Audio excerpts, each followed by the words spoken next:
नमस्कार रसिक श्रोते हो, मी पूनम उस्तुरे आज आपल्या समोर संत तुकडोजी महाराज जे संत होऊन गेले त्यांची एक कविता आहे, या झोपडीत माझ्या. त्यांनी अनेक काव्य रचना केल्या आणि त्यांचं ग्रामगीता काव्य रचना हे पुस्तक खूप प्रसिद्ध आहे. त्यांनी भजन कीर्तन वगैरे केलेले आहेत आणि त्यातूनच त्यांनी ही आपल्या इयत्ता 9वीच्या पुस्तकामध्ये जी आहे कविता या झोपडीत माझ्या, ही आज मी तुमच्या समोर सादर करणार आहे. राजासजी महाली सौख्ये कधी मिळाली, ती सर्व प्राप्त झाली या झोपडीत माझ्या.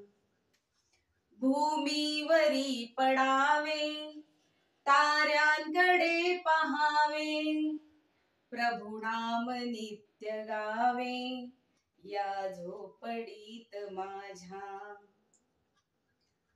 पहारे आणि तिजोऱ्या त्यातून होती चोऱ्या, दारास नाही दोऱ्या या झोपडीत माझ्या.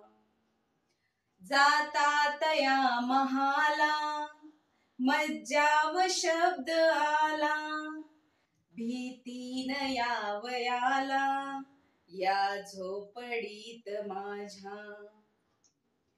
महाली मऊ बिछाणे कंदील श्यामदाणे, आम्हा जमीन माणे या झोपडीत माझ्या.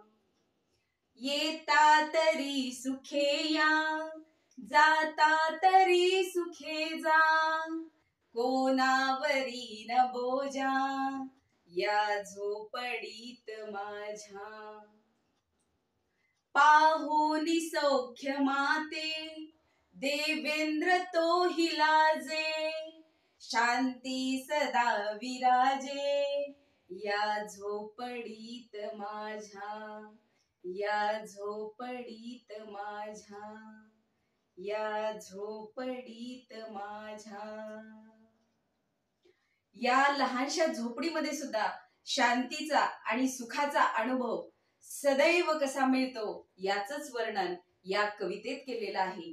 जे सुख राजाच्या महाली मिळत नाही आणि हे झोपडीतलं सुख पाहून देवांचा इंद्र त्याला सुद्धा लाज वाटेल, अशी सुखदायी अशी माझी जिथं शांती सदा विराजमान आहे, त्या झोपडीचं वर्णन संत तुकडोजी महाराज यांनी या झोपडीत माझ्या या कवितेतून केलेलं आहे. आणि असा या कवितेचा थोडक्यात भावार्थ आहे. नमस्कार.